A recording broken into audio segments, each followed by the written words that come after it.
Quem está na feira, vamos chamar o pessoal para entrar, né, para a gente começar aqui. E a gente está fechando o encontro aqui com chave de ouro, né? Estamos com o João Moreira Salles aqui para falar para a gente um pouquinho da Amazônia, um pouquinho do livro dele, né, que ele acabou de escrever e tal. Nós depois vamos ter um momentinho aqui que tem a companheira presidente da COICA, que está ali, a Fanny, que quem estava ontem lembra que ela não conseguiu chegar porque o avião atrasou no painel, então ela está aqui com a gente e vai dar uma palavrinha, né, depois no final de tudo aí também. E tem também a Frente Parlamentar da Amazônia, Mista de Defesa da Amazônia, é o nome correto, tá? Então a gente vai abrir um espacinho aí para eles lá no final para também dialogar, mas vamos acabar aqui o terceiro Fórum Internacional sobre a Amazônia. Então já vou passar aqui a palavra para o João Moreira Salles. Para quem não conhece, né, o João Moreira Salles é um cineasta, né, ele é o fundador da revista Piauí, que é conhecida, né, por todos nós. Ele dirigiu No Intenso Agora, os filmes, né, Santiago, Entre Atos, Notícia de uma Guerra Particular e Nelson Freire. E agora, né, está lançando, foi ano passado, né, o livro Arrabalde em Busca da Amazônia, que está sendo vendido ali fora, tá? Então é isso, já imediatamente passando, chamando o pessoal de lá de fora também. Então, obrigada pela presença, João. Sei que é difícil, né? Então é uma honra a gente receber você aqui e espero que volte sempre, né? Obrigada. Obrigado, professora. Sem nenhuma retórica, a honra é minha. É um baita prazer estar aqui na UNB, principalmente falando sobre a Amazônia e para amazônidas, porque eu encontrei algumas pessoas antes de entrar aqui, e todas elas são da região. Então, a minha posição aqui é uma posição um pouco excêntrica, porque o livro que eu escrevi sobre a Amazônia e sobre o qual eu vou falar é um livro que nasce do meu incômodo de não conhecer a Amazônia. E eu não sou exceção, eu sou a regra dos brasileiros que vivem de costas para a região, né? Eu, com 50 e tantos anos, me dei conta que conhecia muito melhor outras partes do mundo do que 60% do meu próprio país. E conversando com as pessoas do meu entorno, percebi muito rapidamente que eu sou mais um de tantos, né? E o Arrabalde nasce um pouco dessa vontade de tentar entender essa região que para mim hoje em dia é central do Brasil. O Brasil é a periferia da Amazônia, eu estou convencido disso. E fui para lá, então, em 2019, fui a trabalho para publicar. 2019 é o primeiro ano do último governo, né? O governo que passou, um governo que claramente se dispunha a acabar com a floresta. A Amazônia, então, estava sob ataque e, como repórter, não como documentarista, fui para lá para tentar entender o que estava acontecendo no território. E, como a Amazônia não é uma só, são muitas, eu tive que escolher uma e passei 6 meses no Pará. O Pará é um bom lugar para você entender o que acontece na Amazônia, porque o Pará tem um pouco de tudo. O Pará tem o maior bloco de florestas tropicais protegidas do mundo, o Pará tem áreas que já foram desertificadas pelo homem, o Pará tem pecuária, o Pará tem grandes obras de infraestrutura, o Pará tem garimpo, o Pará tem terras indígenas, o Pará tem agricultura familiar, o Pará tem grandes cidades. Então, o Pará tem territórios em disputa, né? Tem grilagem. Então, o Pará é uma espécie de microcosmo da Amazônia. Como eu não tinha mais a minha vida inteira, como outras pessoas, na verdade, que foram para lá muito jovens e se dedicaram a proteger a floresta, e, portanto, conhecem a Amazônia do ocidente ao oriente dela, eu fiquei no Pará e cheguei com muito pouca informação.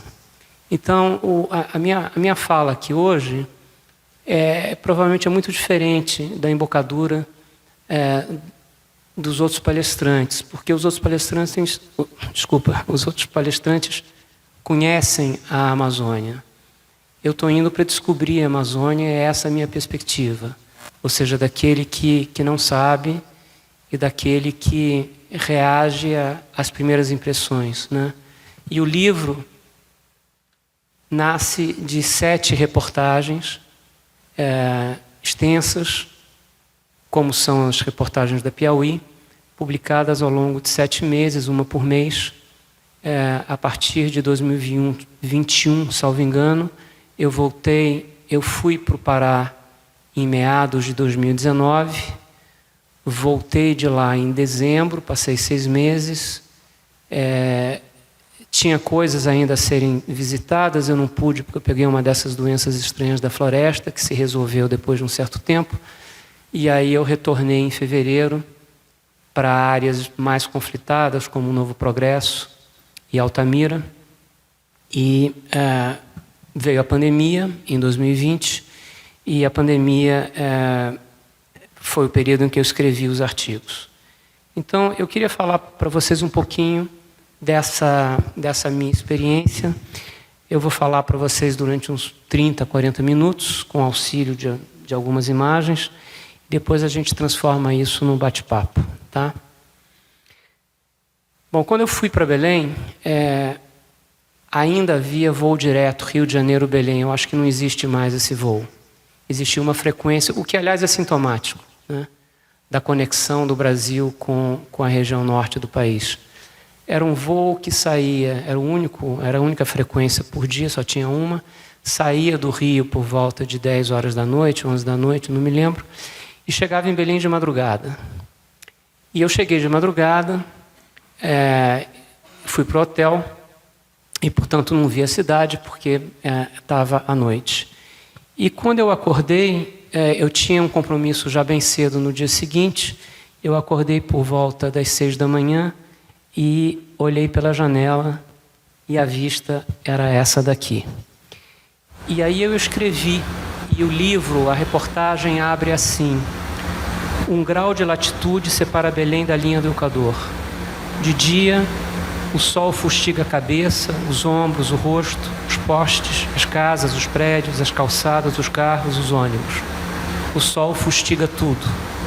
A cena é monocromática, baça, e nela os trópicos foram eliminados. Calhou de a cidade estar ali, mas poderia estar em outro lugar. A impressão é de que Belém já não sabe onde está. E Belém não é exceção.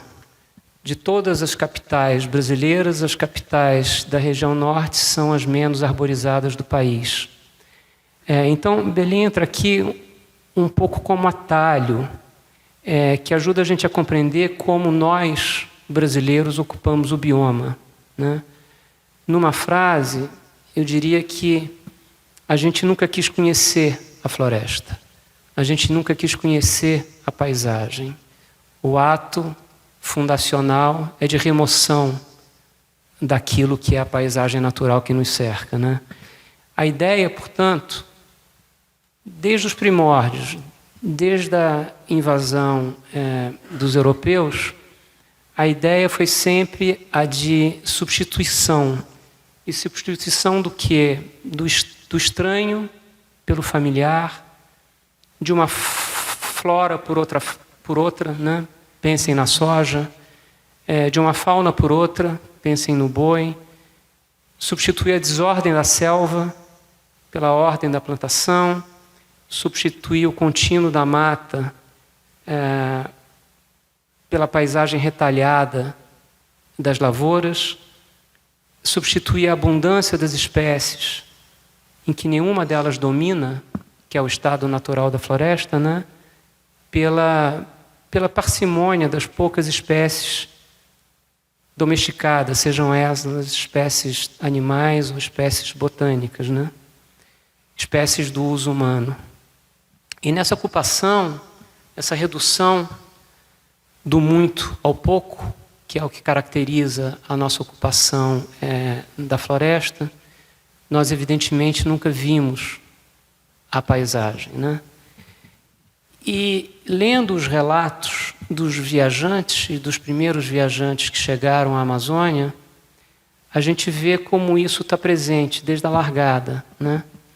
O relato inaugural desse desajuste, pelo menos para mim, foi escrito em 1541 por um Frei Gaspar de Carvajal, que integrou o que a história registra como o primeiro percurso de europeus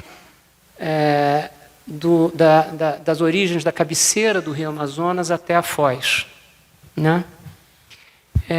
Na última perna dessa viagem, isso me impressionou muito quando eu li.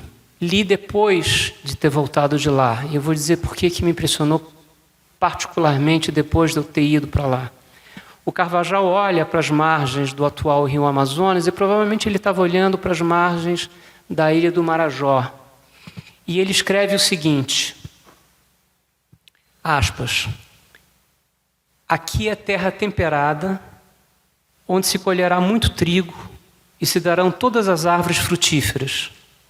Além disso, está aparelhada para criar todo o gado, porque há nelas muitas ervas como em nossa Espanha, tais como orégano e cardos pintados, e outras muitas ervas boas. Os montes destas terras são azinhais e soverais, porque nós as vimos, e também carvalhais. Pois bem, o orégano é uma planta do Mediterrâneo, não existe na Amazônia, assim como também não existem os tais cardos europeus, e muito menos os avinhais e os soverais. Eu tive que consultar para saber o que era uma coisa e outra, porque eu nunca tinha ouvido falar nem num nem no outro, né? O resumo dessa história é que o Carvajal viu o que ele queria ver, né? Mais precisamente, ele viu aquilo que ele já conhecia. Ele viu o que ele trouxe nos seus olhos do mundo ao qual ele pertencia. E foi ele, Carvajal, que nomeou a região Amazônia, né? Já na parte final da viagem, perto do rio Inhamundá, eu acho que é fronteira do atual Amazonas com o Pará, os espanhóis, a nau dele, né, enfrentou mais um ataque indígena, e dessa vez o Carvajal, olhando para o que vinha em direção a ele, né, imaginou que ele estava sendo atacado por guerreiras amazonas, mulheres altíssimas e tal, e de uma valentia extraordinária. As Amazonas, evidentemente, são figuras da imaginação europeia, né? Elas são citadas por Homero, né? Então, o nome, portanto, da própria região nasce de um erro de interpretação, né? De uma incompreensão. Isso é um motivo recorrente do nosso encontro com a Amazônia. É um constante erro epistemológico. A gente não entende o que está vendo, a gente vê errado, a gente nomeia errado, a gente classifica errado, a gente batiza errado, né? E a gente desenvolve pontos cegos em relação ao que está diante dos nossos olhos.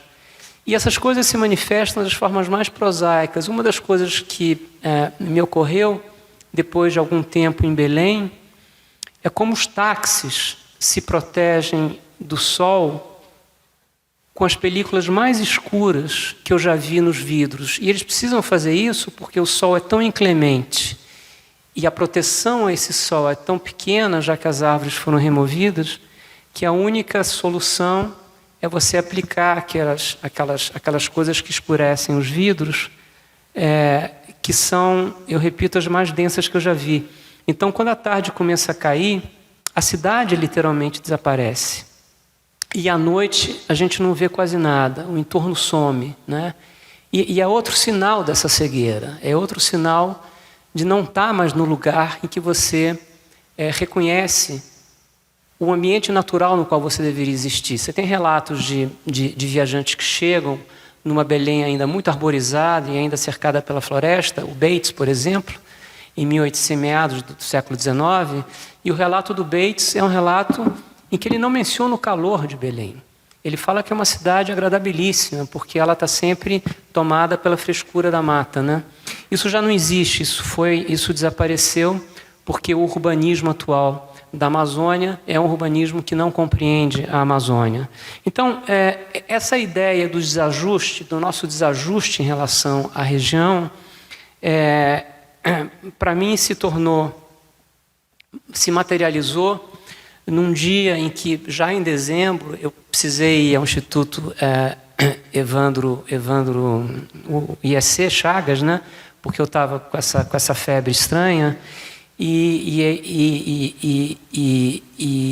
fica em Ananindeua, que faz parte da Grande Belém, e se Belém ainda tem as suas mangueiras no centro, Ananindeua não tem mais nada. E aí eu descrevo o que eu vi indo para lá, e o que eu digo é o seguinte, isso está na reportagem, está também no livro. E é o resumo dessa primeira parte, desse primeiro ato da fala minha para vocês aqui hoje. Numa manhã de dezembro de 2019, no bairro Castanheira, um segurança da Igreja Universal do Reino de Deus olhava os carros passarem pela via expressa. No alto da escadaria que leva ao templo, em meio às buzinas, a fumaça e a feiura, lá estava o homem em seu posto, sem nenhuma sombra a protegê-lo. Eram 8 da manhã e fazia 36 graus, e ele vestia camisa, gravata e terno pretos, o paletó fechado até o último botão. Aquilo é impraticável. O segurança de terno preto debaixo do sol equatorial é viável por muito pouco tempo. Se permanecer ali toda manhã, desmaia. Se não for acudido, morre. O que significa duas coisas: que a paisagem natural, eliminada no fio das décadas, já não é capaz de protegê-lo, e que a paisagem que a substituiu, construída à custa de muito trabalho, não é mais aliada da vida. O homem de terno preto sob o sol do Equador é a figura de um impasse. Ele é o boi, a soja, o garimpo, o machado, a serraria, o modo como essas coisas ocuparam a floresta e substituíram uma paisagem por outra, sem nunca pôr em questão a viabilidade dessa troca. Então, essa é a primeira ideia, que é a ideia da incompreensão. E a gente sofre das consequências dessa incompreensão nesse momento, visivelmente, dramaticamente, nos últimos 4 anos. A gente espera que a coisa melhore agora, apesar das últimas semanas terem sido muito ruins. Mas as últimas semanas também são, evidentemente, um sintoma disso que eu estou descrevendo, uma incompreensão absoluta do papel que a Amazônia desempenha para o Brasil e para o mundo. Passando para a segunda parte da minha conversa, e essas coisas todas vão ser costuradas, eu vou voltar a elas. Por que a gente não compreende a floresta, né?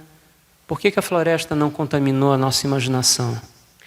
Em 2019, uma iniciativa da Universidade de Princeton, eles têm lá uma coisa que eles chamam de Brazil Lab, que é um centro que pensa o Brasil, e a Amazônia está um pouco no centro dessa reflexão, organizou um evento em torno da Amazônia. E uma das apresentações foi de um cientista bastante eminente, um sujeito muito importante na ciência do clima, chamado Robert Sokolov, que é um professor emérito do Centro de Estudos Ambientais da Universidade de lá.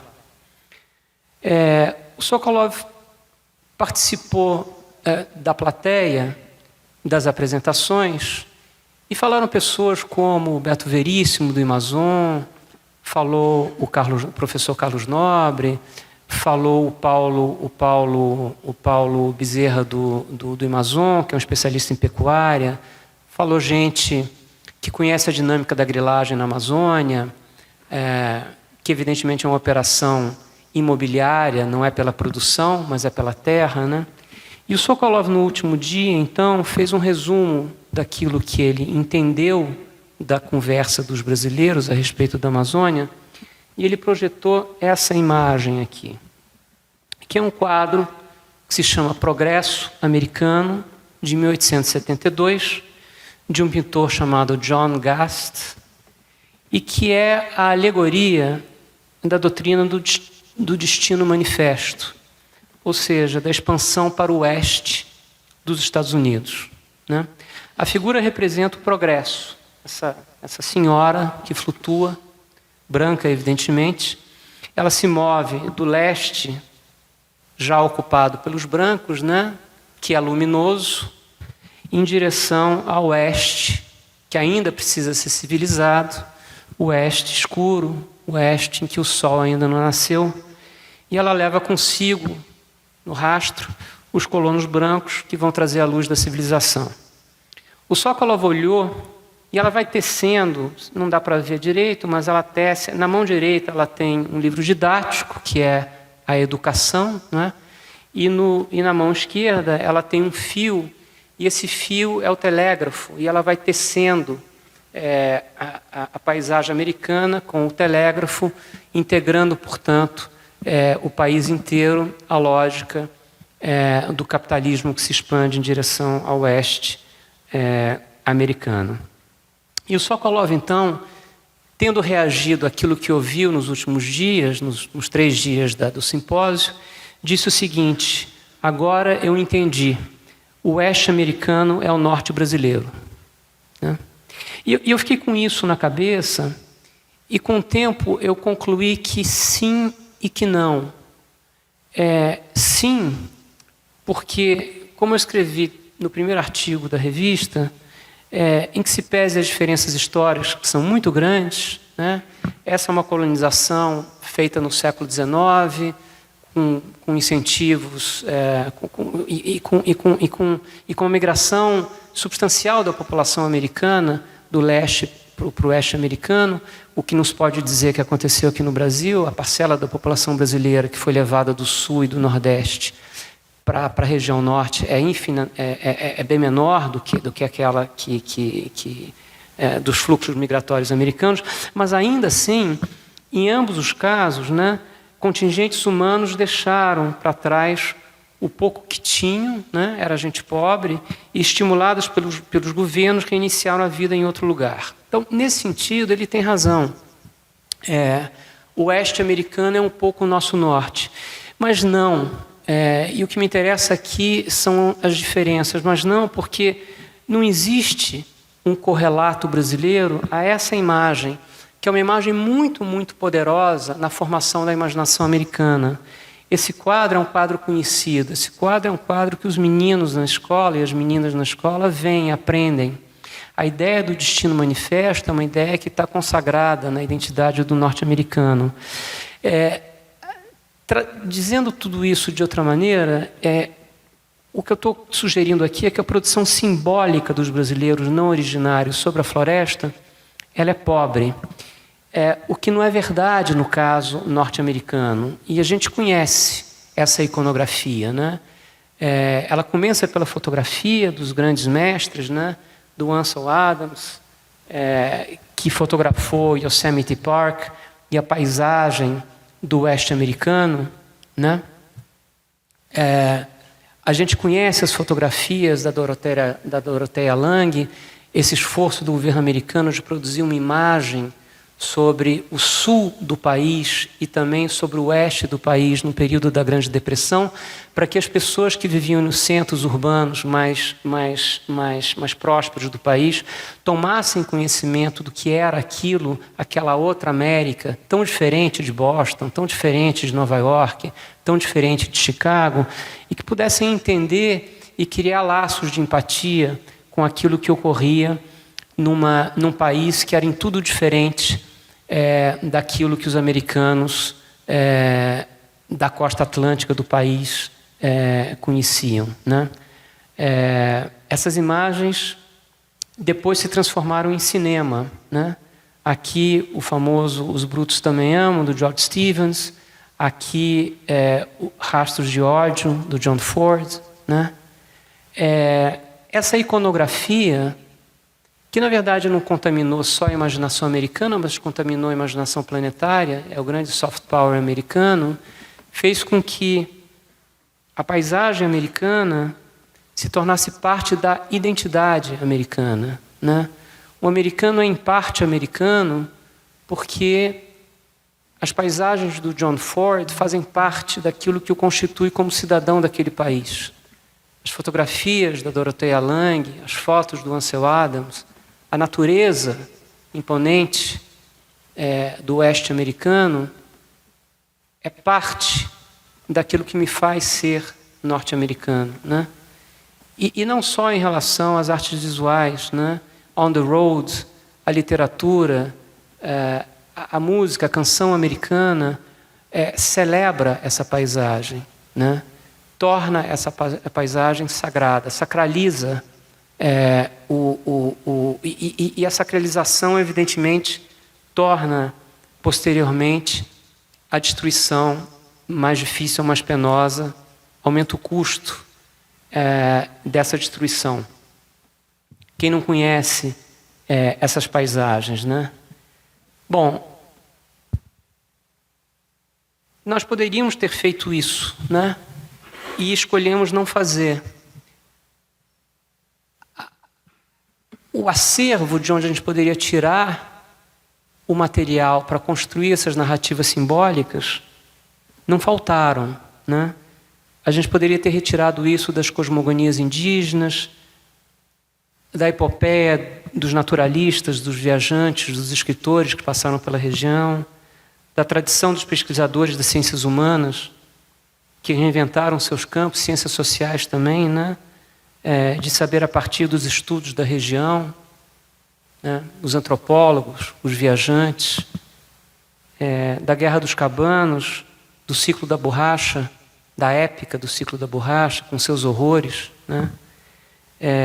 Da construção épica também, né? Da Madeira Mamoré e mais tarde da Transamazônica, e até do esforço imenso da colonização das décadas de 60 e 70. De todas essas fontes, teria sido possível extrair os elementos para construir uma Amazônia simbólica que fizesse parte do nosso sentimento comum de povo. Nunca fizemos isso, e na verdade fizemos o contrário disso, né? Em Minha Formação, que é um livro que está lá entre os livros fundacionais do que somos como brasileiros, né? Escrito por um membro da elite do país, né?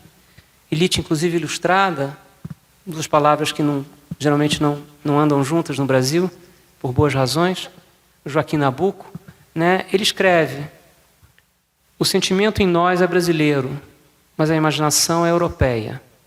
As paisagens todas do Novo Mundo, a floresta amazônica ou os pampas argentinos, não valem para mim um trecho da Via Ápia, uma volta da estrada de Salerno a Amalfi, um pedaço do Cais do Sena à sombra do velho Louvre.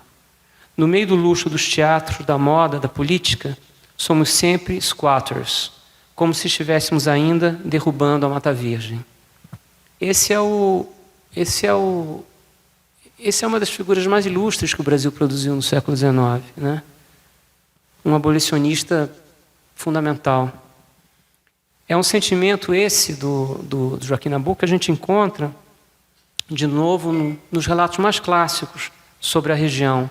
Eu vou dar um só exemplo daquele que eu considero o maior escritor a ter passado pela Amazônia, que é o Euclides da Cunha, né? O Euclides publicou um livro póstumo, mas o livro, quando ele morreu, o livro já estava praticamente pronto, então não é um livro feito a despeito do Euclides, é um livro que ele quis fazer. E nas primeiras 3 páginas desse livro, 3 páginas, ele escreve o seguinte: que o Rio Amazonas, e os adjetivos são todos dele, tá? Que o Rio Amazonas é um desapontamento. O Rio Amazonas, quem já viu o Rio Amazonas está vendo um oceano. Para o Euclides é um desapontamento, que a paisagem é monótona, que os horizontes são vazios, que a natureza é pura desordem, que a flora é imperfeita, que que a fauna é monstruosa, que os anfíbios são paleozoicos, que um pássaro que ele vê é desprezível e que a natureza é incompleta. O título do livro, dado por Euclides, inclusive, antes dele morrer, é A Margem da História, A com crase, né? Ou seja, existe uma história e a floresta está fora dessa história, né? Nada aconteceu ali ainda, né? É terra virgem, uma espécie de lousa, né? Virgem, à espera de um início, né? Que provavelmente só pode ser escrito pelo colonizador que chega, né? O primeiro capítulo do livro, inclusive, leva o título Na Amazônia, Terra Sem História. Eu suspeito, e essa é uma das hipóteses do meu livro, que essa indiferença é essencialmente funcional, né? Porque a gente destrói com muito mais facilidade aquilo que não está investido de carinho, de afeto, de interesse, de curiosidade e de amor, né? E quando então, na década de 60 e de 70, o Estado brasileiro decide fazer, como diria o Sokolov, do norte brasileiro aquilo que foi o oeste dos Estados Unidos, ou seja, levar contingentes de brasileiros que não eram de lá para lá, né? Gente pobre do sul do país, e principalmente do Nordeste, a gente apresenta a nossa iconografia, aquela que vai representar a imagem do Estado brasileiro do que deve ser a Amazônia. Aqui uma delas, essa é uma revista da Sudã, de 1971, com duas imagens idênticas, uma marrom e outra verde, do que é a utopia do Estado brasileiro nesse momento. A gente tem a Amazônia ontem, hoje e amanhã. Dá para ver? Dá, né? A Amazônia ontem é uma Amazônia que tem floresta. É essencialmente a floresta. A Amazônia hoje já tem um tratorzinho fazendo o seu bom trabalho, né? Derrubando a floresta. E a Amazônia que se quer, que é a Amazônia do amanhã, não tem um único pau, uma única planta, um único bicho. O que tem é máquina, trator. Não tem trator. Tem fábrica e tem chaminé. E não tem mais nada além do verde, além do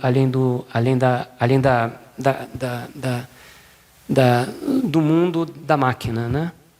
Eu sempre achei que a cor da esquerda é mais própria do que a da direita, porque também não tem mais verde, né?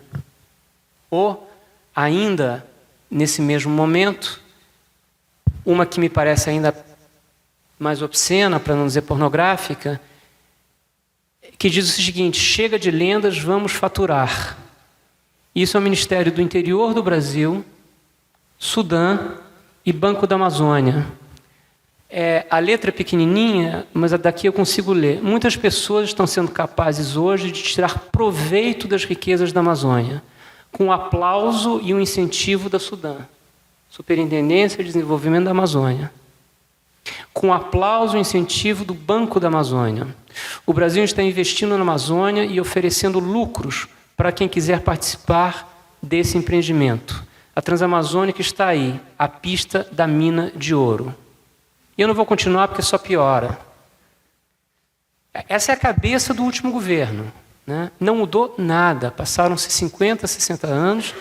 Eles são tão arcaicos, tão reacionários, tão desinformados, tão ignorantes, tão violentos, tão obscenos quanto esse anúncio. E eu, lendo um livro absolutamente extraordinário que foi lançado recentemente pela Fósforo, O Que é Meu, recomendo a todo mundo, do Luiz Henrique Portolato, que é a história do pai dele, que era um caminhoneiro que fazia a viagem do sul para o norte para trazer madeira para cá e tal. Ele fala de outro anúncio oficial do governo, do governo militar daquele período, de 71, portanto, governo Médici, e maravilhoso porque a frase, o slogan, não era chega de lendas, vamos faturar, mas era toque a sua boiada para o maior pasto do mundo. O maior pasto do mundo é a Amazônia, né?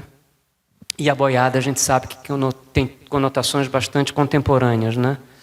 Dado um atual deputado federal.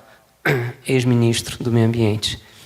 E é assim que a gente chega à frase que eu mais ouvi quando eu estava lá, e por isso que eu disse para vocês que o Carvajal me impressionou tanto, o relato do Carvajal e o que ele diz quando ele olha para a margem do Marajó e vê a sua Espanha, porque eu ouvi muitas vezes, muitas e muitas vezes, dos pecuaristas e sojicultores que foram para lá nessa época para faturar, e que alguns prosperaram, enriqueceram, fizeram a América na Amazônia, né?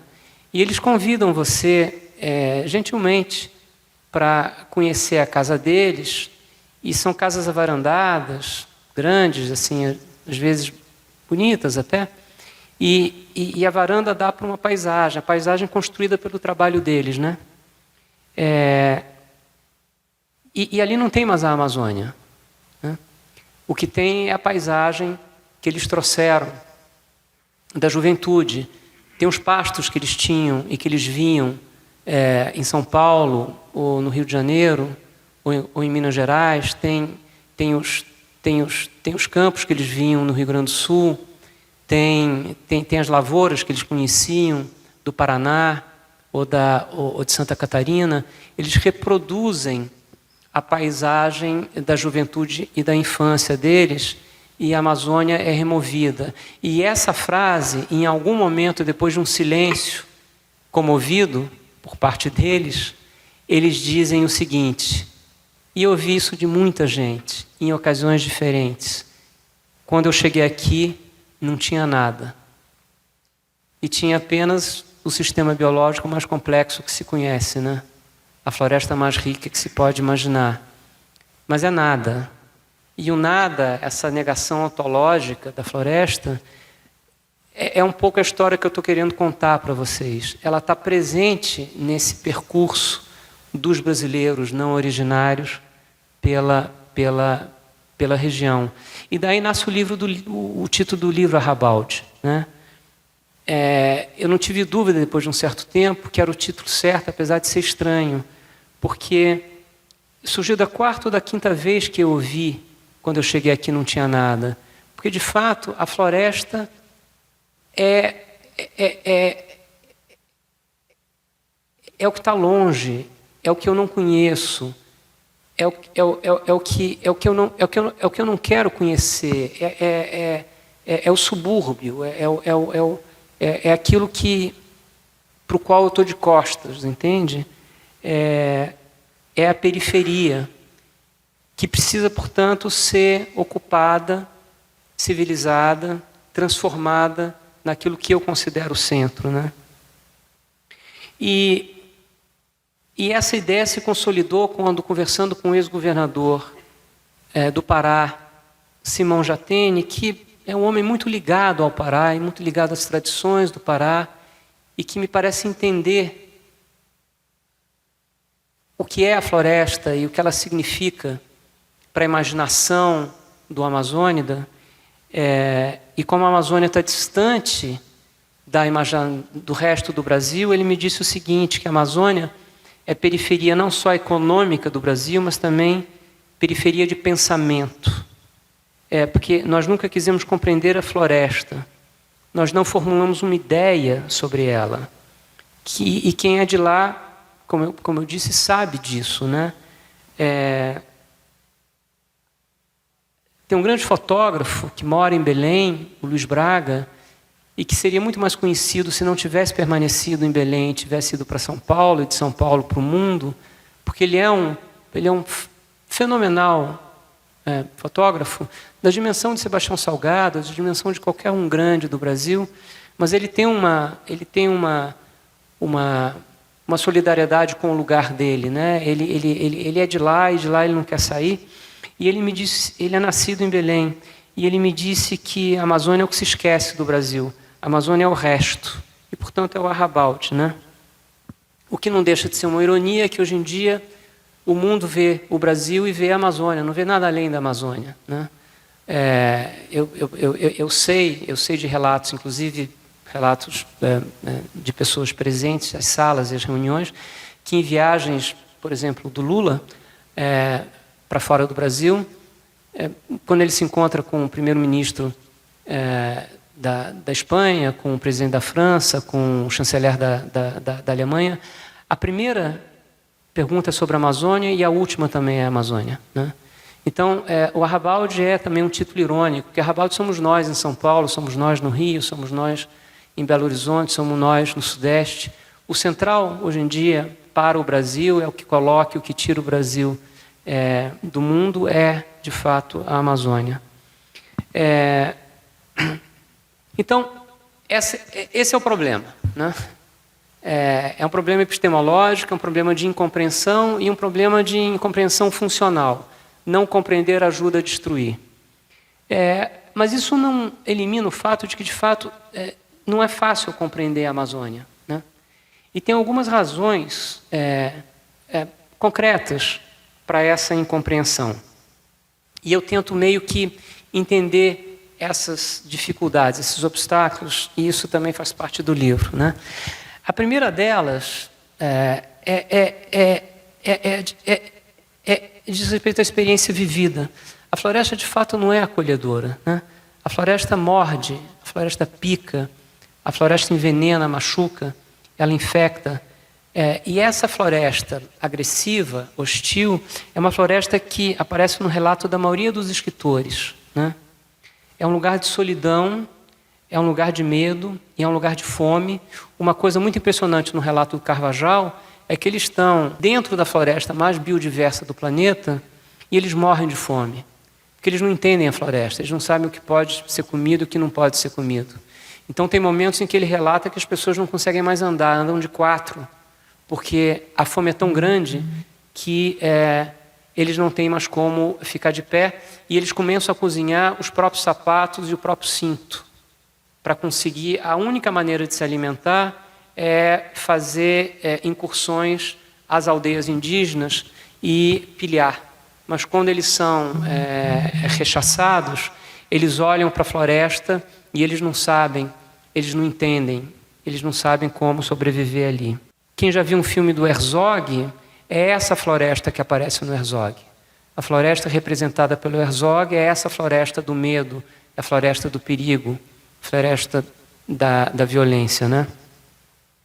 E o cinema do Herzog sobre a floresta é o cinema da floresta mais poderoso que existe, né? O que é uma pena para a floresta. O Euclides da Cunha, de novo para voltar a ele, porque ele é um grande escritor, disse o seguinte: a impressão dominante que tive lá, né, na floresta é esta: o homem ali é ainda um intruso impertinente e indesejado. Aquela natureza soberana e brutal, em pleno expandir das suas energias, é uma adversária do homem, diz ele. Existe também uma dificuldade de escala. É muito difícil você apreender a Amazônia em função da desmesura dela, né? No livro eu descrevo isso um pouco como uma criança, um bebê tentando agarrar uma bola de basquete. Ela sempre vai escapar, porque é grande demais para você conseguir entender a forma daquilo, né? E, de novo, como o Euclides é um baita de um escritor, ele, numa frase, consegue cravar a dificuldade. Ele caracteriza a Amazônia como aquele excesso de céus por cima de um excesso de águas, que é uma linda definição. São raros os escritores que conseguem descrever a floresta. A floresta costuma derrotar até os melhores, né? Por fim, você tem o desafio intelectual, né? A Amazônia tem muitas formas de vida, mas o intervalo entre essas formas de vida é muito, muito pequeno, sabe? É vida demais, junta demais. A nossa imaginação racional de tradição europeia entende os intervalos discretos. Tem muita dificuldade de entender a continuidade. Uma espécie de emaranhamento biológico na Amazônia, né? Para a gente faz parte de alguma coisa que é desordem, pertence ao reino da desordem, né? Por tudo isso, a floresta não é hostil só ao corpo, ela fere, né? E ao espírito, ela é de difícil apreensão, mas ela também afronta o intelecto, ou ao menos o intelecto ocidental, o nosso intelecto, né? Destreinado, como que é o antropólogo Carlos Fausto, que pensa muito sobre isso, o que ele chama de a estética dos pequenos intervalos. Que é isso, né? Em 1 milímetro de Amazônia, muita coisa muda, muita vida muda, né? O fungo vira bicho, o bicho vira planta, a planta vira micro-organismo, que vira micróbio, que vira vírus. Está tudo reunido em muito pouco espaço. E isso é muito confuso para a gente, né? Essa abundância, ela impõe uma dificuldade imensa de entendimento, né?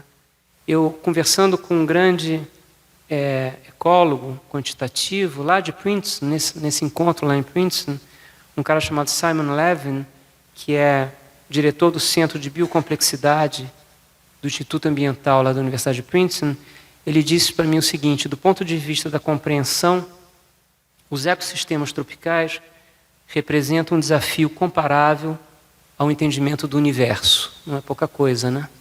Então, a Amazônia nunca foi compreendida, nunca houve um esforço do Estado brasileiro em compreendê-la. Essa incompreensão é funcional, né? Ela ajuda a não cuidar dela, né? A não querer protegê-la. E há razões concretas e razões políticas para que ela não seja compreendida. A razão política é porque, de fato, você consegue mandar o trator, né? E fazer o que vimos nos últimos anos. E a dificuldade intelectual é concreta e precisa ser superada. Compreender um sistema tropical tão complexo quanto o que a gente tem aqui, de fato, impõe uma tarefa imensa à ciência, tarefa essa que é levada adiante heroicamente por lugares como a UNB e outros centros de produção de conhecimento no Brasil e no mundo, mas nunca foi um esforço do Estado brasileiro, assim como foi um esforço notável do Estado brasileiro para transformar a floresta em lavoura de espécies que não são espécies tropicais, né? E transformar o Brasil numa potência do agronegócio. Pois bem, aí eu vou tentar dizer para vocês onde é que a gente pode buscar os elementos desse fascínio, desse milagre que é a Amazônia. E eu vou passar por uma área que eu realmente conheço muito pouco e eu vou ser bastante superficial em relação a ela e citar pessoas que, evidentemente, se dedicam a isso. Os antropólogos estimam hoje em dia que quando os europeus chegaram, os primeiros exploradores, você tinha na floresta entre 8 e 10 milhões de pessoas. Passadas as primeiras décadas, 3 ou 4 décadas depois desse primeiro encontro do europeu com o amazônida, 90% dessa população desapareceu. É um genocídio numa escala de tempo escala muito reduzida. 90% de 8 a 10 milhões de pessoas em 3 ou 4 décadas. Morreram por violência do embate, mas morreram principalmente pela guerra sanitária que foi travada contra eles, porque morreram de doenças que eles desconheciam, né? Esse extermínio foi tão radical que foi preciso 5 séculos para que se recompusesse essa escala demográfica na Amazônia. Para você voltar a ter 8, 10 milhões de pessoas na Amazônia, isso só vai acontecer em 1960.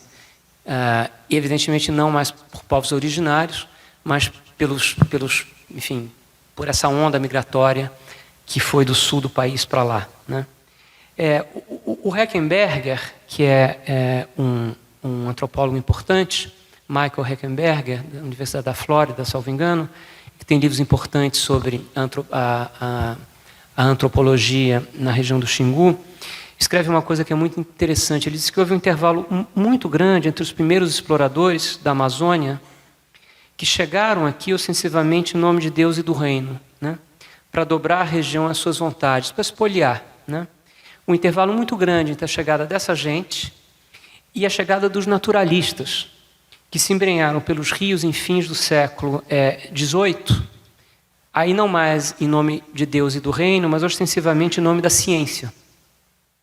E quando esses naturalistas alcançaram as áreas que seus conterrâneos do século XVI haviam atravessado séculos antes, o rolo compressor do colonialismo europeu já havia varrido as Américas.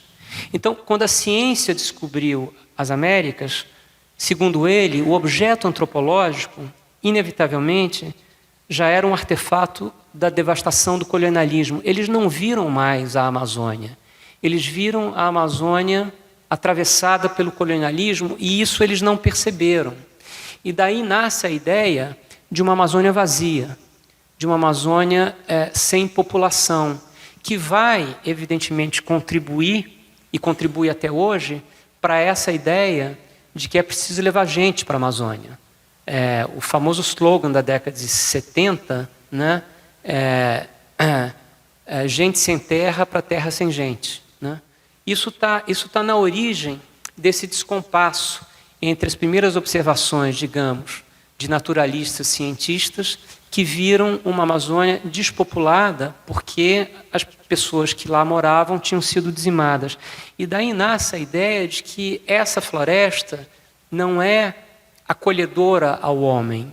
Não é possível que grandes populações vivessem nessa floresta porque não há como você alimentar de 8 a 10 milhões de pessoas com uma floresta de pé.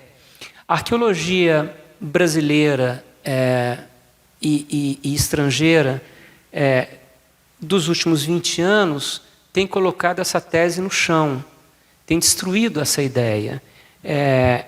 Vocês provavelmente tem gente aqui que conhece esse tema muito melhor do que eu, mas a gente sabe que nos últimos anos vem sendo descobertos sítios arqueológicos na Amazônia que mostram organizações urbanas de uma complexidade extraordinária, mas uma forma de se organizar no território de maneira muito diferente daquela que a gente conhece da nossa ideia de um urbanismo que é europeu, em que você tem o centro e a periferia, você tem Atenas e as cidades satélites, você tem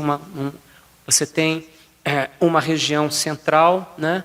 Uma organização, um Estado centralizado que organiza a teia urbana. A Amazônia era muito diferente disso. Eram galáxias urbanas, cidades espalhadas de maneira suave pela floresta, uma pegada leve, em contato muito próximo com a floresta. As passagens são muito suaves entre o que é a cidade e o que é a roça e o que é a floresta.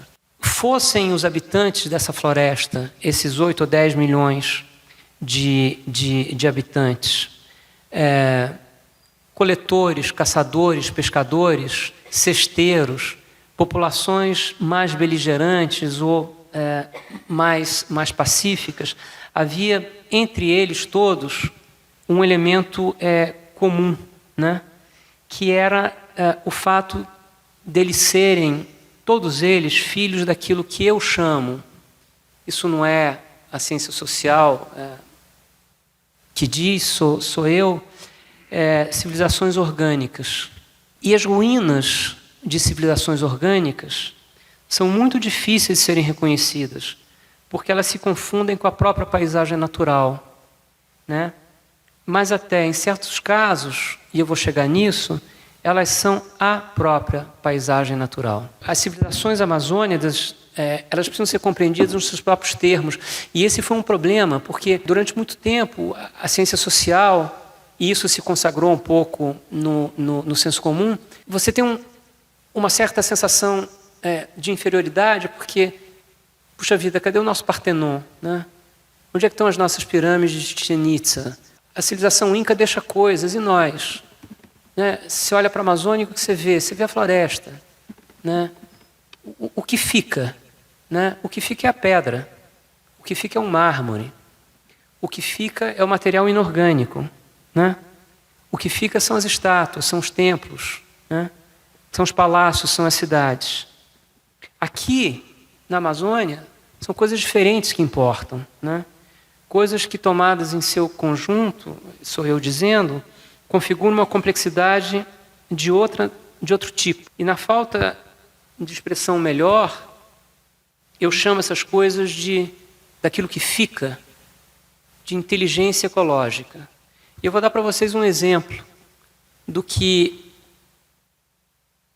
é a expressão dessa inteligência ecológica por alguém que é nosso contemporâneo, que está aqui, que é vivo, e que vive esse mundo que não é o nosso, pelo menos não é o meu, e talvez aqui tenha gente que compartilhe desse modo de estar no mundo. Esse é o Almir Suruí, cacique do povo Paiter Suruí, conversando em Rondônia, no mês das eleições, setembro de 2019. Ele era candidato a deputado federal pelo estado de Rondônia. Oi? Vai aparecer agora. Nós estamos aqui num lugar, não tem estrutura nenhuma. Se puder apagar a luz. Lógico, né?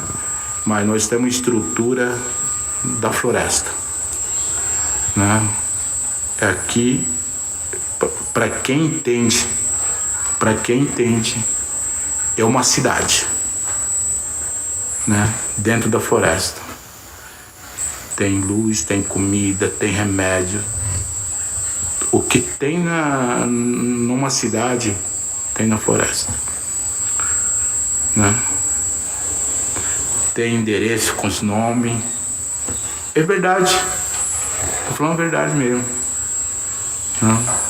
Fulano tal, não nomes por nome, né? É pela nome das plantas, nome do rio, nome dos animais, essas coisas assim. Cada som que passa na floresta é um comunicado. Esse aí é um comunicado, né? Então, para quem entende, todo esse som é um comunicado que existe na floresta, né? Esse comunicado que a gente está falando, ele está falando que o verão está acabando, né? O verão está acabando, está vindo chuva aí, então se prepara. É a dona cigarra. Isso. E lua, estrela, céu, mudança de céu, essas coisas tudo aí é um comunicado para quem entende, né? Então a gente precisa trabalhar com esses. Por isso que eu criei a universidade Paiter Chave aqui. Universidade é saber da floresta, saber do povo Paiter Suruí. Vou procurar aqui se aparece.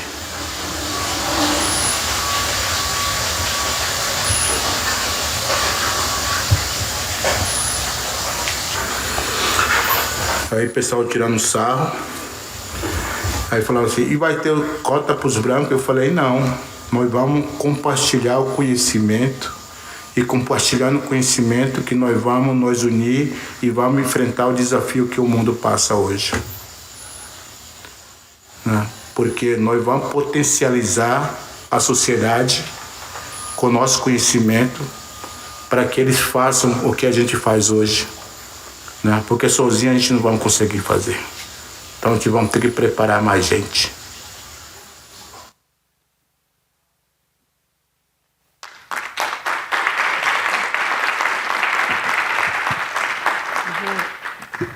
Eu vou tentar concluir em 10 minutos. Vocês devem ter visto esse acidente na Colômbia e a sobrevivência dessas crianças, né, dessas 4 crianças que sobreviveram na floresta por 40 dias. A mais velha tinha 13 anos de idade, o mais novo tinha 1. Compreendiam a floresta. É disso que eu estou falando quando eu falo em inteligência ecológica. E essa inteligência ecológica, no mundo, diante da sua pior crise, que é o problema da crise climática que a gente vai enfrentar, é provável que nenhuma inteligência seja mais importante de ser absorvida do que essa, né? Como viver com uma floresta de pé. Viveram durante milênios e muita gente sabia viver. Eu vou pular, quer dizer, a Amazônia domesticou 83, os povos amazônicos, né, domesticaram pelo menos 83 plantas comestíveis, o que é um feito civilizatório extraordinário. É mais, por exemplo, do que a domesticação de plantas nas civilizações, na civilização chinesa, por exemplo. E o que é mais notável é que isso é feito num solo que é muito pobre, né? Como muitos de vocês aqui sabem, eu não vou me alongar nisso. Os solos da Amazônia são paupérrimos e, portanto, a fertilidade desse solo teve que ser construída. E aí eu chego no ponto que me encanta, que é a construção da fertilidade do que veio a se chamar os solos estruturados, ou terra preta de índio, né? Cuja escala ainda, eu entendo, é uma questão em aberto. Tem gente que fala que 10% da floresta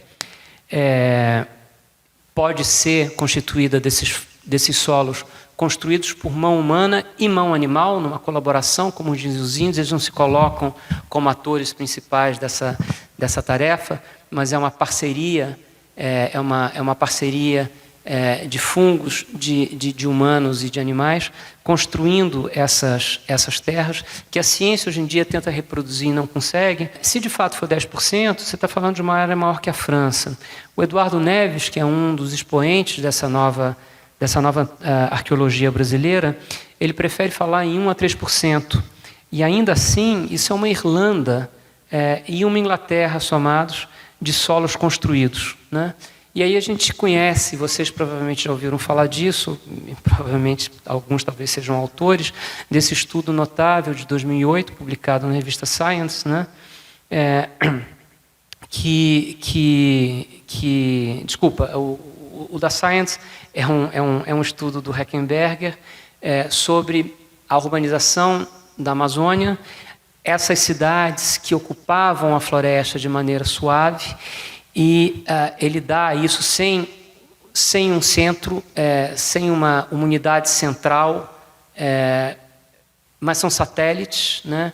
Todas com a mesma importância, unidas por vias, com áreas comuns em que os rituais aconteciam, numa formação urbanística, digamos assim, que privilegia a dispersão sobre a concentração. Isso fez com que as populações que moravam ao longo dessas cidades, dessas galáxias urbanísticas, tivessem um contato extensivo com a riqueza natural do bioma, né?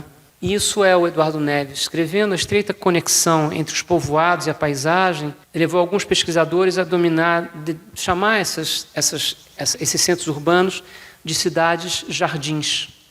Um padrão urbano de baixa densidade, marcada pela transição sutil entre cidade, campo e floresta, né?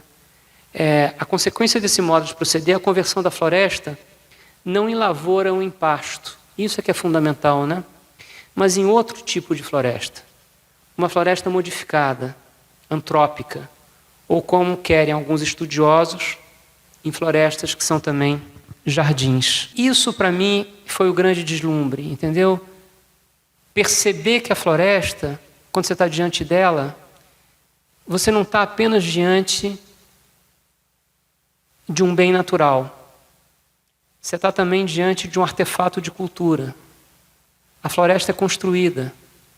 E, portanto, quando eu disse para vocês lá atrás que em civilizações orgânicas a ruína pode ser a própria paisagem natural, é disso que eu estou falando. Eu não olho mais para a floresta e vejo a floresta apenas como o produto, o resultado das forças biofísicas do planeta. Não. É isso e mais ação humana, né? E, portanto, você deve olhar para a floresta que a gente tem hoje, essa que sobrevive, como uma floresta cultural, uma floresta que é o legado de um povo. E vou voltar a esse tema, porque não há outro mais importante. Diante de um mundo que vai enfrentar 2, 3 graus de acréscimo na temperatura média e uma concentração de carbono que se torna inviável à vida que a gente conhece, não há nada mais importante do que uma floresta de pé. E essa floresta fomos nós, a maior delas somos nós, que estamos legando E ela não é uma floresta natural, ela é uma floresta cultural. Ela é, se vocês quiserem, que é como eu digo no livro, elas deveriam ser percebidas como, de fato, as nossas pirâmides. Elas são aquilo que a gente lega para a humanidade e não é pouca coisa. Dado que a gente vai enfrentar daqui para frente, entender como manter essa floresta de pé, eles entendem. entender como fazer que essa floresta seja capaz de alimentar as pessoas que precisam se alimentar dela. Eles sabem, sem derrubá-la, eles sabem. Como fazer a floresta voltar ali onde ela foi eliminada, eles sabem. A inteligência ecológica conhece, sabe como fazer isso. O Partenon é extraordinário, mas isso é igualmente extraordinário, né? E isso deveria, no fundo, passar a fazer parte daquilo que nos constitui como brasileiros. O orgulho de ser o povo que herdou essa floresta que nos foi legada desses povos, né? Porque não seria essa floresta se eles não estivessem lá, seria outra. Essa floresta é uma floresta construída, em parte, né? Isso me parece deslumbrante e tragicamente desconhecido. A última imagem é essa daqui, que é uma imagem do Eduardo Neves. Ela é do Equador, da Amazônia equatoriana. Talvez, se vocês apagarem a luz, fique mais fácil de ver. Isso é feito com a tecnologia de LIDAR, né? O LIDAR. É quase como uma ressonância magnética. Você elimina a floresta e você vê o que está no solo. E o que está no solo é uma infinidade de pequenas figuras geométricas. Vocês podem talvez ver losangos, quadrados. Isso é a marca da presença humana no solo da floresta, que você não vê, né? Porque a floresta cobre, mas claramente a densidade dessa ocupação modificou a natureza da própria floresta. Então, de novo, essa floresta que a gente vê é uma floresta jardim. Jardim entendido aqui como um ambiente botânico no qual houve a intervenção humana, houve uma escolha. Existe aquele paper fundamental que eu queria me referir também, da Nature, em que se verificou que dos 400 bilhões de árvores na Amazônia e das 16 mil espécies dessas árvores, você tem uma predominância imensa de apenas 227. E essas 227 têm algum uso humano, seja ritualístico, seja para alimentação, seja para cura, né? Então, há uma hipótese de que, se de cada 2 árvores da Amazônia, uma pertence a uma espécie dessas 227, ela não deve estar ali à toa. Ela pode ter uma vantagem darwiniana, ela pode ser hipercompetitiva e, portanto, vencer, mas ela também pode ter sido selecionada. Ela também pode ter sido selecionada por esses povos que, portanto, modificaram a feição da própria floresta. Essa floresta é a floresta que a gente conhece hoje. Um pouquinho isso que eu queria dizer.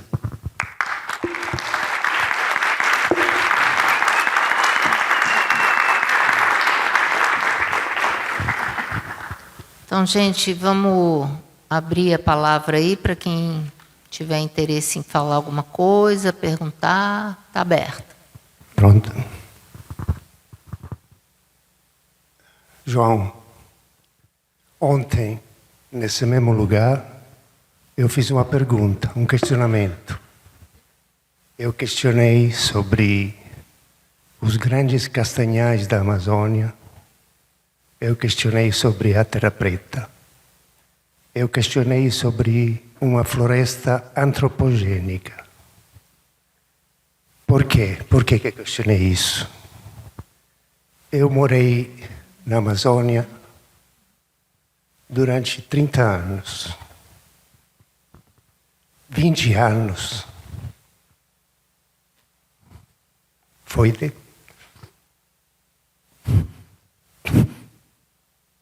na floresta, escalando árvores, passeando na floresta.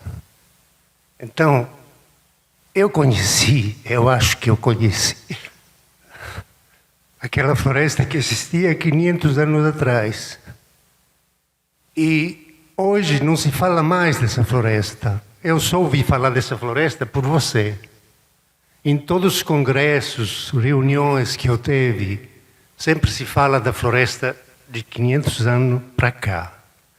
que é uma floresta em completa decadência.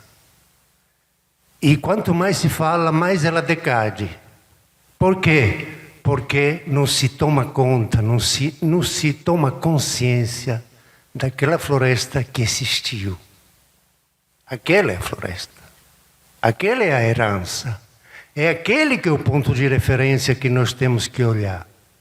E não, nós continuamos olhando a floresta dos pilantras que vieram aí só para explorar. Então eu lhe agradeço por isso. Hoje eu tive essa resposta. Até que enfim, sabe, uma mudança de paradigma. Eu passei muito tempo na floresta, sabe? Mas passei muito tempo desse jeito inocente, porque, como você, eu sou ignorante. Eu não li nada. Só vim conhecer Euclides da Cunha poucos anos atrás. Mas quando eu cheguei na floresta, não sabia de nada, não li de ninguém, não sabia de Carvajal, não conhecia de nada. Então entrei na floresta inocente mesmo. Andando com índio, com caboclo, com ribeirinho. E eles me mostraram isso que você fala. Você entra na floresta, o que o cacique falou, você entra na floresta, tem estradas, tem farmácia, tem o supermercado, tem uma corda, você, o caboclo, aquele que conhece a floresta, o índio que conhece a floresta, eu digo para ele, olha, vamos levar isso. Aí ele, num instante, pega lá, vai, gira, pega um negócio e faz uma corda, faz uma sacola, tudo que nós temos na nossa civilização tem dentro da floresta. Então, o grande valor da floresta é a floresta mesmo. Isso mesmo. Eu lhe agradeço. Muito obrigado.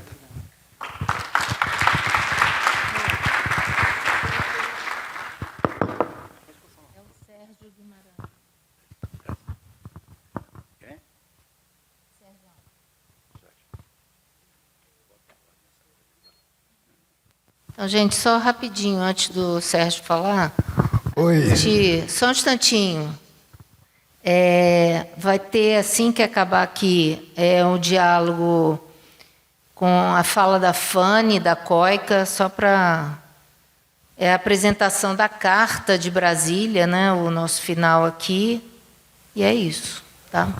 Rapidinho. E o vídeo, claro, o vídeo do Rodrigo ali, da Reserva Extrativista Guariba Roosevelt.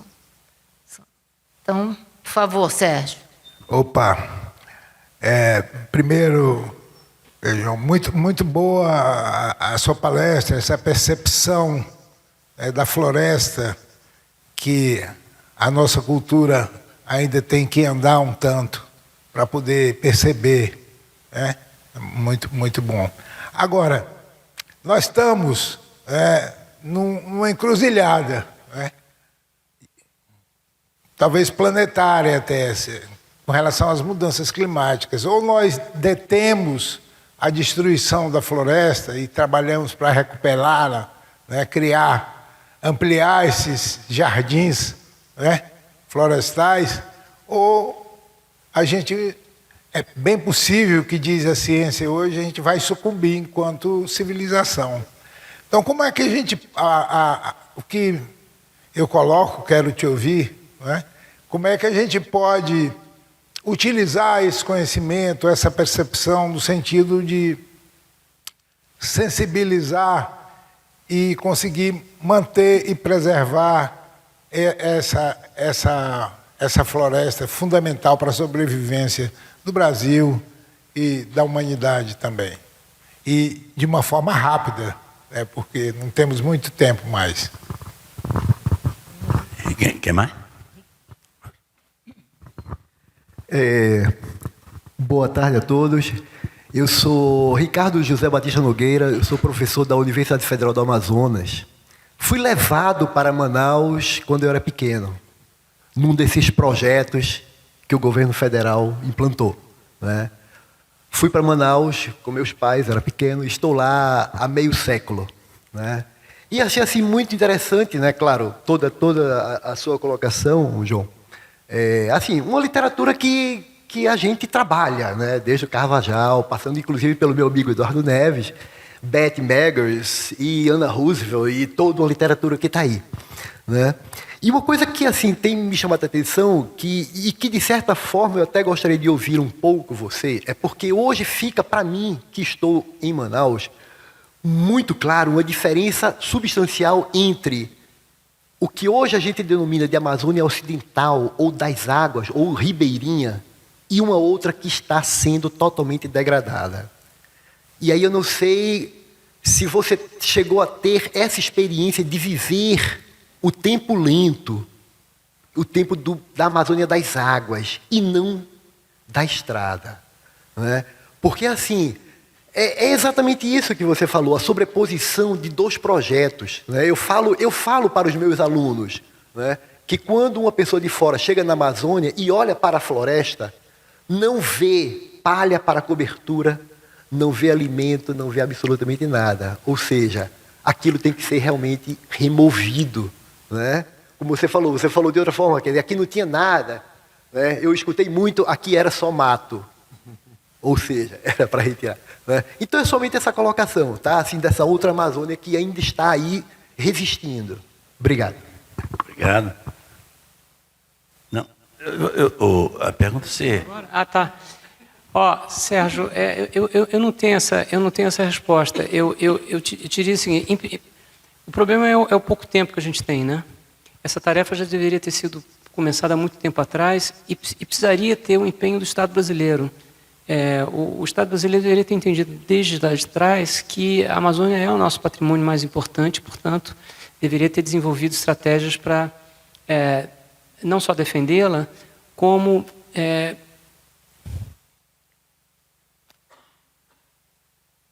fazer com que nós, brasileiros, não nos sentíssemos alheios a ela. É um pouco o que o Roosevelt fez durante o New Deal, entende? Os Estados Unidos precisam entender que o Sul que sofre é Estados Unidos também. Precisa entender que o oeste americano, tomado pela secura e pela estiagem, é também os Estados Unidos. Então vamos estimular. Eu acho que um grande programa de governo seria pegar os grandes artistas brasileiros, poetas, cineastas, músicos, pintores, e fazer caravanas do sul do país para lá, e os grandes artistas da Amazônia Norte, de lá para cá, com a missão de contaminar uns a imaginação dos outros, entende? Uma espécie de New Deal das artes, tendo a Amazônia como centro. Eu acho um pecado que, a essa altura do campeonato, o que eu falei aqui da presença indígena na Amazônia, dessa floresta-jardim, não ser ensinada nas escolas públicas do Brasil. Isso deveria estar em todo o livro didático, para que a criança que cresce no Brasil entenda desde criança que a floresta é um legado dela, entende? Um menino grego provavelmente vai se sentir ofendido se alguém puser uma bomba no Partenon. Qualquer menino brasileiro deveria se sentir ofendido toda vez que vê uma imagem da Amazônia sendo destruída, porque estão destruindo o nosso Partenon quando destroem a Amazônia. Então tem uma questão que é pedagógica, tem uma questão que tem o curto prazo e o médio prazo e o longo prazo. O curto prazo é a cadeia, a polícia, enfim, o IBAMA poder voltar a ser IBAMA, a Polícia Federal, o Ministério Público, todo mundo poder voltar a fazer o que fez na primeira década do século, com muito êxito, né?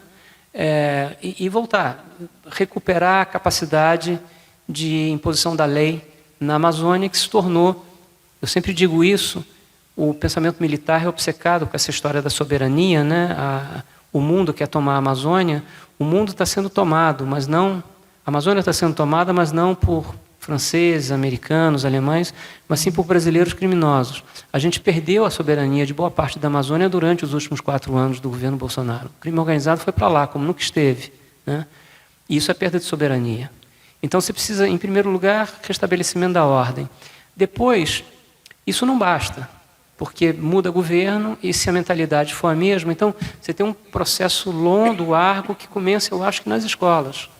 Paragominas, no Pará, conseguiu virar. E conseguiu virar porque, quando eles fizeram um pacto lá, da cidade para conter o desmatamento, para poder sair da lista do MMA como município que mais matava na Amazônia, o prefeito da época introduziu a educação ambiental na escola de forma transversal. Não era uma disciplina ambiental. Ela aparecia em matemática, em geografia, em história, em biologia, e as crianças que cresceram em Paragominas, hoje em dia são jovens adultos, passaram por isso. E mesmo com a explosão do desmatamento no período Bolsonaro, Paragominas permaneceu onde sempre esteve. O desmatamento não aumentou. Então, eu acho que tem isso que hoje em dia ainda é patrimônio apenas da academia, né? Do Eduardo Neves, do nosso professor ali de Manaus, isso precisa sair dos muros da academia e precisa ser senso comum, todo brasileiro precisa olhar para a floresta e entender que é um artefato cultural também, que é uma cidade-jardim, que é uma floresta construída e que, portanto, precisa ser protegida porque é um legado, tem o valor de qualquer coisa que a gente valoriza no mundo. Então, essa minha não é uma boa resposta, mas é a que eu tenho. Não conheci o mundo das águas, porque, de novo, como eu falei, eu só tinha 6 meses e eu viajei pelo Tapajós, eu viajei pelo Xingu, mas, enfim, o tempo largo, esse eu não vivi. E eu sei que tem uma outra Amazônia. Eu vi um pouco disso e me comoveu muito na Calha Norte, no Rio Trombetas, porque ali você está numa área de muita proteção, né? E não tem estrada, não tem nada disso. É uma vida feita pelo rio e de fato, aí a percepção do tempo, a maneira de estar no mundo se torna muito diferente. E ali eu vi a floresta respirar. Ali eu vi, numa posada quilombola, por volta de 5 da tarde, a floresta começar a devolver a água da qual ela não precisa e que vai chover na gente em São Paulo, no Rio de Janeiro, e é comovente, é extraordinário. Ninguém que vê isso. Eu não sou uma pessoa, eu não tive a graça da fé, não recebi ela. A coisa que mais me aproxima de uma ideia de integração com o infinito é isso, foi essa visão, de entender que aquilo é muito maior do que eu, mas eu também faço parte, sem aquilo eu não vivo. E se isso é o sagrado, eu não sei, mas eu tive um pouco essa sensação e estive lá. Bernardi, sugiro que façamos um bloco inteiro por causa do tempo, hein? Você que viu as pessoas levantarem a mão, qual a ordem? Esse aqui. E depois o professor, depois dele? Tem a Alejandra, antes de todo mundo. Por favor. Desculpa, Alejandra. Não, muito obrigada. Eu queria me dirigir aqui, em forma específica, o João Moreira Salles. Na verdade, eu vim por que ele estava aqui. Da vez passada que ele veio, a última vez na UNB, era início do governo nefasto que a gente tinha, e foi no Anfinove, estava lotado o Anfinove. E eu sigo muito ele, até porque ele é uma pessoa que se apresenta na Globo, então ele é alguém que se expõe. Então, eu fico acompanhando a trajetória dele, eu fico pensando naquele João Moreira Salles, que aos 18 anos, meio que ao que seria a vida, teria sido a vida dele, de alguém da alta elite brasileira, que largou todo e foi com missionários à África. A este João Moreira Salles, me dá a impressão, se eu estou errada, eu aqui não estou querendo fazer análise psicanalítica, ao contrário, estou encontrando aqui um João Moreira Salles, eu acompanho sua filmografia, que um grande João Moreira Salles, um grande pensador nosso brasileiro, mas que pensa Brasil desde aqui. Porque eu admirava muitíssimo você, mas achava você em alguns pontos um pouco eurocêntrico. Uma vez eu coloquei você sim, você é uma figura pública, não me conhece e você não gostou, mas eu senti, eu te falei isso, você não gostou, um pouco eurocêntrico. Então, que bom te ver aqui, João, você desde aqui, desde o Brasil. E eu me pergunto, eu sou da academia, sou da UNB, então a minha grande preocupação, primeiro estava com o chapéu, falei, não, vou tirar o chapéu quando falei com o João. Tiro o chapéu por você, João, realmente merece. E nós sabemos, e você sabe, que ele é integrante da elite brasileira e que a elite brasileira não tem essa visão, como ele tem essa sensibilidade e saber ver, se colocar no lugar do outro e sofrer o outro e se preocupar pelo outro. Eu pergunto para você agora, que está pensando? Qual é o teu projeto? A partir do que vivenciou lá, publicou livro, maravilhoso, seu filhote, mas... E agora? Tem um documentário teu? Que tem, João? E obrigada, João, porque você que é uma figura pública, você já sabe disso, tendo a possibilidade de ser alguém da elite brasileira, tem este pensamento, e eu sinto que isto que você, em certa forma, colocou, sendo da UNB, como nossa academia é branca, é racista, eurocêntrica, estadunidentricêntrica, como temos que reescrever a história, a ciência desde a América Latina. Obrigada, João, obrigada por isto. Sim. Obrigado, professor. Bom dia, eu me chamo Homero Flávio, eu sou de Belém do Pará, sou documentarista, também moro aqui em Brasília há 6 anos.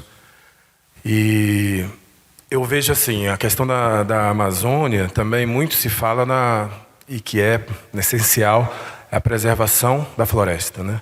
Mas você trouxe hoje alguma coisa aqui que poucas pessoas falam, que é do povo, dessa cultura, você falou inteligência ecológica, eu chamo de tecnologia cabocla também, né? Então, assim, pelas construções e de todas essas inteligências, né, na Amazônia. Então, assim, eu quero saber contigo o que tu achas que, além de se preservar a floresta, como se preservar essa cultura? Como se preservar a cultura do povo amazônico, né? Porque isso também é importante, como você falou, das plantas que foram domesticadas, né? Então, assim, como preservar isso, né? E como outras plantas que já foram domesticadas e a gente também não sabe, né? Então, assim, eu quero saber se você pode falar um pouco a respeito dessa questão desse povo, dessa cultura do povo amazônico, também a importância dela para o mundo, não só como uma floresta. Obrigado.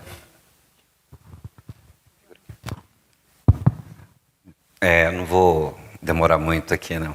Sou Ricardo, sou professor da Universidade Federal de Rondônia, e a questão que eu trago a você a partir do que foi apresentado é o seguinte: nós precisamos discutir a sociedade que tem na Amazônia e a sociedade, sobretudo do centro-sul do país, que vê a Amazônia, né? Então, nós temos no debate hoje da economia política no país, o papel do agronegócio é fundamental nisso, que cristaliza-se, sobretudo, na discussão no marco temporal. Então, nós temos uma economia muito forte, mas é uma economia também do impacto ambiental, que tem na Amazônia a ideia de fronteira. Lato sensu, fronteira é o avanço do desmatamento, né? Mas esse processo vem com uma sociedade que desloca-se do centro-sul para a Amazônia. É um Blairo Maggi, né, vários grandes do agro, que no debate do marco temporal, todo esse debate do marco temporal envolve todo o Brasil, mas a centralidade é a Amazônia, onde tem unidade de conservação, é onde tem a maioria das terras indígenas.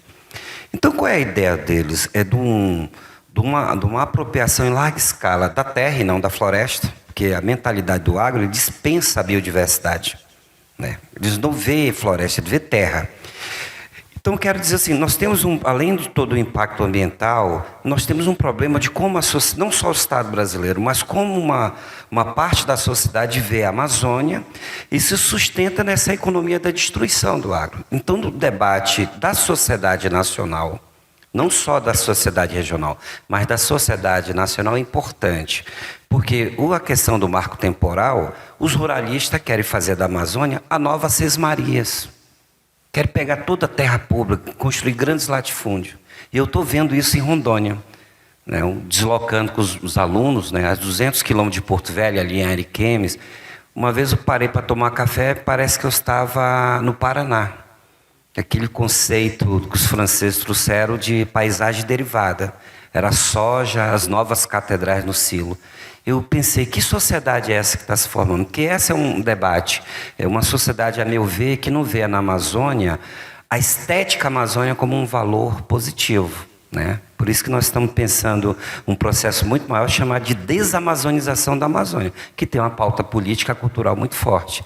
Então, acho que pensar a sociedade, como a sociedade nacional, além do Estado, vê a Amazônia, é um debate importante, porque não pode ser só por parte do Estado, embora seja importante, nós precisamos ter um convencimento social, cultural do que é a Amazônia, do que você apresentou com a fala do Almir Suruí, belíssima, ela é importante, mas tem um setor hegemônico da economia que não vê nada disso como importante.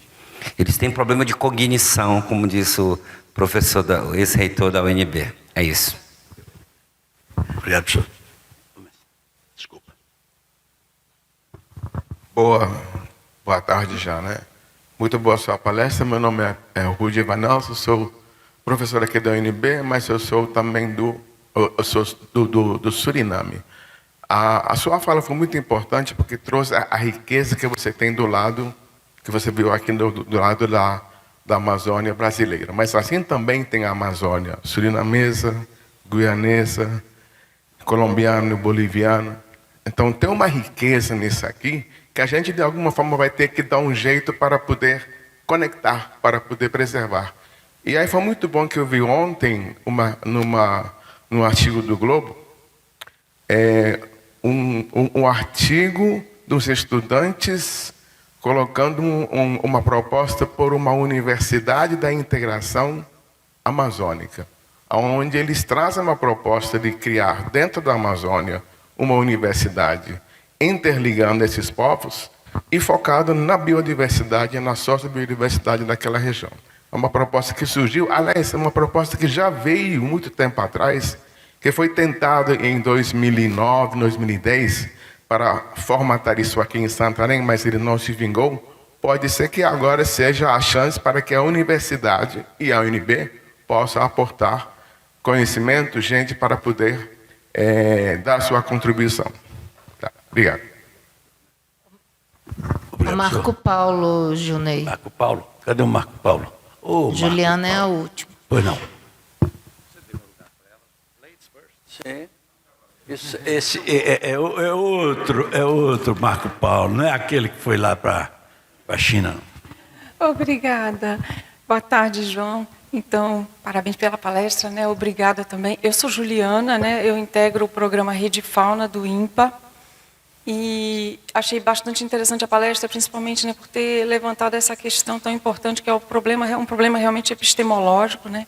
E a gente não sabe o que nasce primeiro, porque aonde aqui a falta de orientação política, né, gera o problema epistemológico ou é gerada por ele, né? Mas é fato que a Amazônia é sempre a eterna desconhecida, né? Essa é a imagem que não só a Globo, mas normalmente o que acontece é como se a Amazônia não produzisse conhecimento, né? E realmente tem muito conhecimento produzido lá. Eu acho que o Brasil tem um problema grave na orientação política quando ele trata o conhecimento tradicional, primeiro reconhecendo o conhecimento tradicional, mas sem ter conhecido, né? A gente começou com essa política de reconhecimento do conhecimento tradicional. Mas, por exemplo, na Amazônia Central, onde você tem o maior núcleo de conservação no Brasil, nós temos o maior mosaico de unidades de conservação, e realmente a maior parte da floresta alagada, acho que está nessa região. E então é uma região mais isolada, né? Manaus é como uma ilha, né, dentro do Brasil, ainda não se sai por estrada, e a BR-319 vem querendo ligar, né, esse arco do desmatamento com a Amazônia Central, trazendo de lá também, do sul da Amazônia, todos esses problemas. E o que eu acho muito grave é que a gente vai entrevistar, muitas vezes, né, lideranças políticas importantes, e mesmo de esquerda, mas você pergunta qual é a política voltada para os povos tradicionais, né, para o conhecimento tradicional propriamente dito. E muitas vezes a resposta é assim, enquanto brasileiro, enquanto todo brasileiro não tiver uma geladeira, nós não podemos pensar, né, em conhecimento tradicional. Então a gente está muito longe de pensar uma política de realmente conhecimento, do conhecimento tradicional, né? Arqueologia e antropologia estão um pouco mais próximas nesse sentido, porque está mais orientada, né, para esse legado, mas é bastante importante, hoje eu acho, ainda mais nesse momento agora, né, a gente ter os conselhos, né, que estão pensando, de fato, uma política nesse momento para a sustentabilidade na Amazônia, né, pensar em uma política para o conhecimento tradicional mais concreta, né, e que não seja essa visão desse progresso que você colocou aí, também colocado. Então, eu queria saber se há um pensamento sobre isso e como ele está sendo organizado. Obrigado, professora. Marco. Depois do Marco, eu tenho 1 minuto. Opa. Marco Paulo, eu sou antropólogo, sou perito no MPF e professor colaborador aqui do NEAS. Ficou claro aqui ao longo desse FIA, desse terceiro FIA, a importância desse embate cultural com relação à visão de mundo e à visão da Amazônia. Acho que é talvez uma síntese do seu trabalho, da sua investigação, tenha a ver com isso.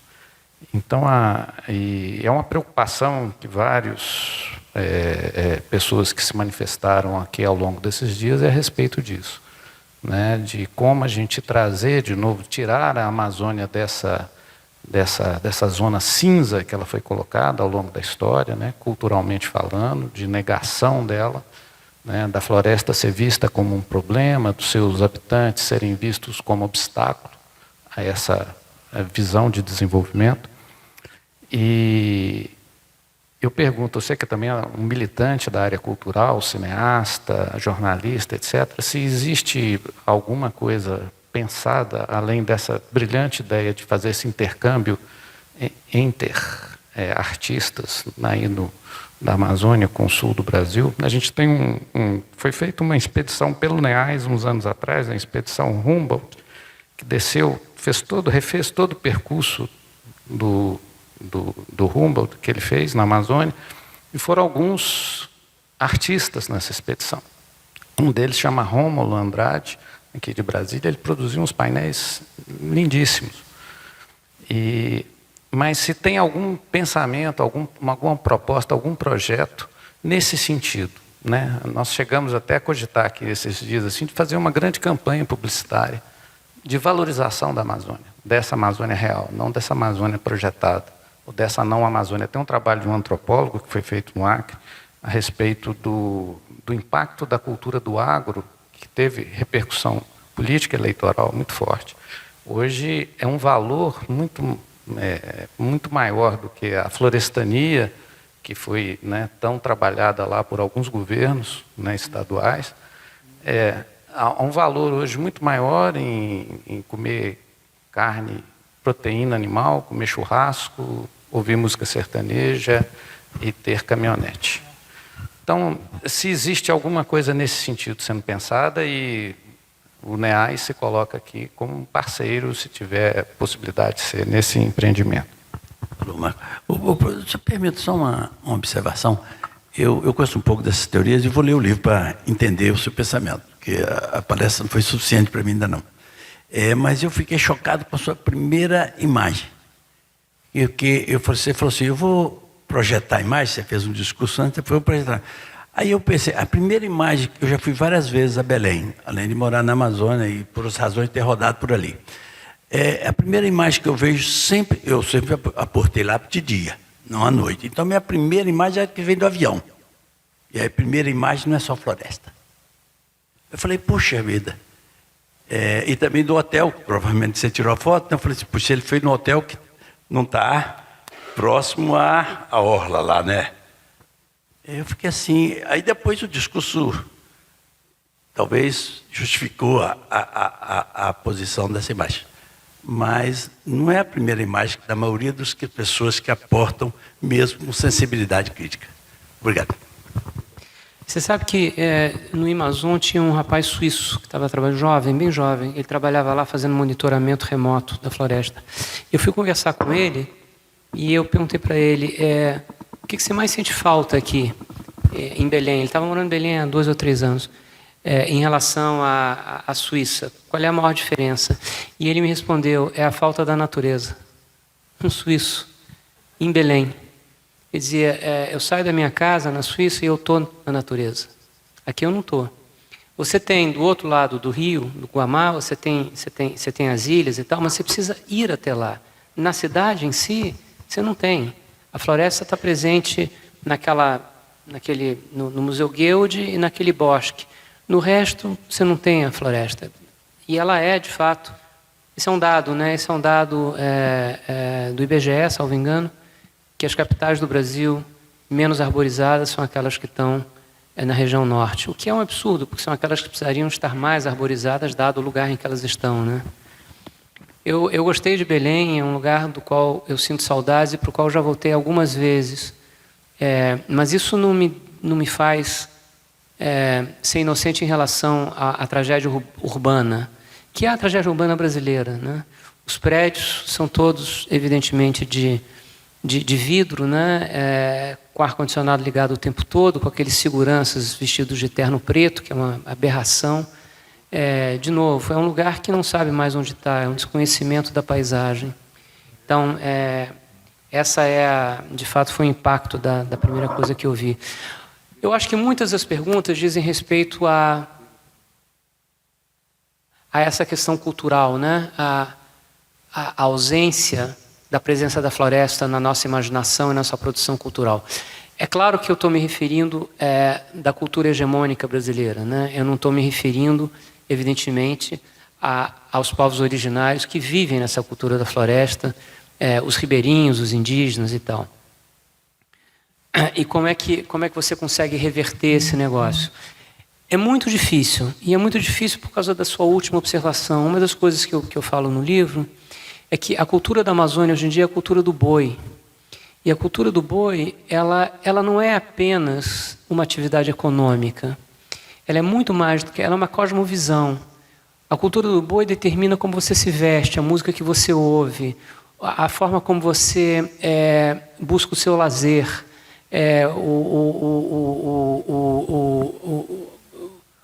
a sua gastronomia, o seu modo de se vestir, o seu modo de se locomover.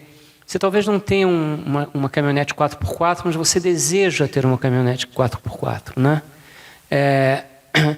E aí, tentando responder à questão de como preservar a cultura dos ribeirinhos e, imagino, também dos povos originários, uma das conversas que eu tive com a filha do Almir, a Chay Suruí, a gente estava voltando de uma terra indígena, Uruê-Uauau, e a Chay produziu um filme chamado Território, não sei se vocês viram, que é sobre a invasão da terra Uruê-Uauau, um filme extraordinário. E tem um rapaz ali, que é um defensor da floresta, que morre, assassinado. Ari Uruê-Uauau. E o melhor amigo dele quer ir para o pau, quer pegar em armas e quer ir atrás dos matadores do Ari, no filme de 2019, 2020, né? Pois bem, eu estou filmando no mês da eleição e a Chay sabe, nas conversas, nessa visita, que esse rapaz, que eu não conheci, porque ele está em outra aldeia, estava pedindo voto para o Bolsonaro.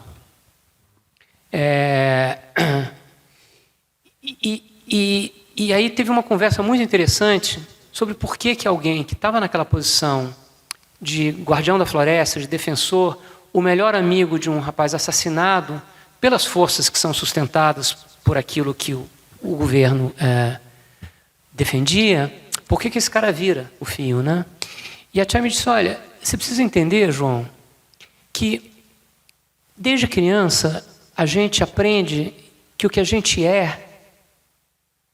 não vale nada. A nossa espiritualidade não vale nada. O nosso modo de ser não vale nada. O nosso conhecimento não vale nada. Nós somos aquilo que é ruim. A gente é aquilo que precisa ser superado. É o índio na selva indolente. É o índio preguiçoso que só quer caçar. É o índio que... essa construção ideológica chega até nós e nos constitui também. E chega um momento que você perde de novo, perde uma vez mais, o seu amigo assassinado. Chega uma hora que você quer vencer. Chega uma hora que você não aguenta mais perder tanto. E o índice de sucesso é ter o boi, não é mais ter a floresta. E chega uma hora que ele quer ter o boi. E ele quer, então, pular para o lado dos que vencem. E, portanto, ele quer aderir à cultura do boi, com tudo que isso quer dizer. E aí é político também, entende? Cultura é política.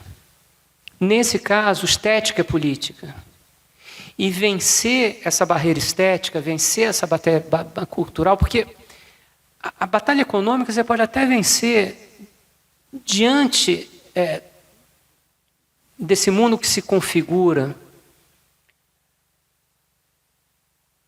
de extremos climáticos, nos quais capturar carbono talvez valha mais do que 1 quilo de carne.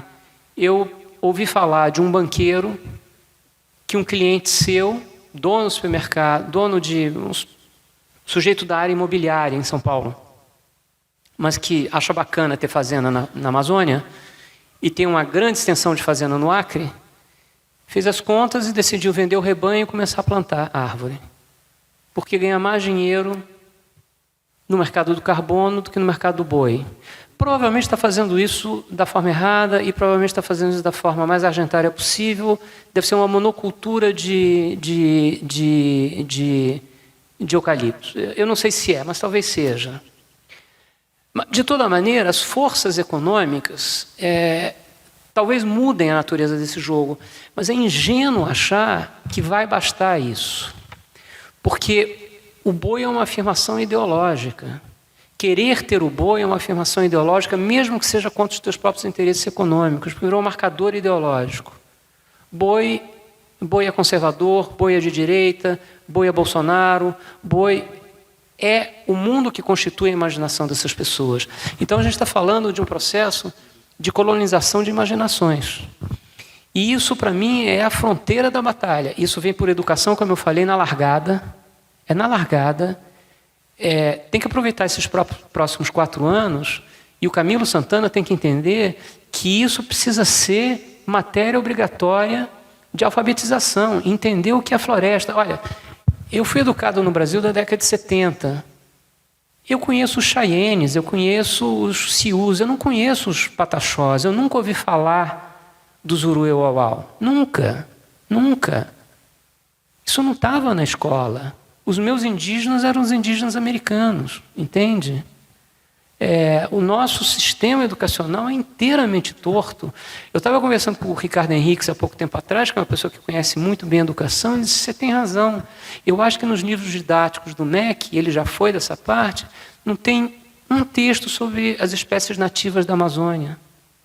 Então, assim, o nosso descaso com a floresta é épico, né?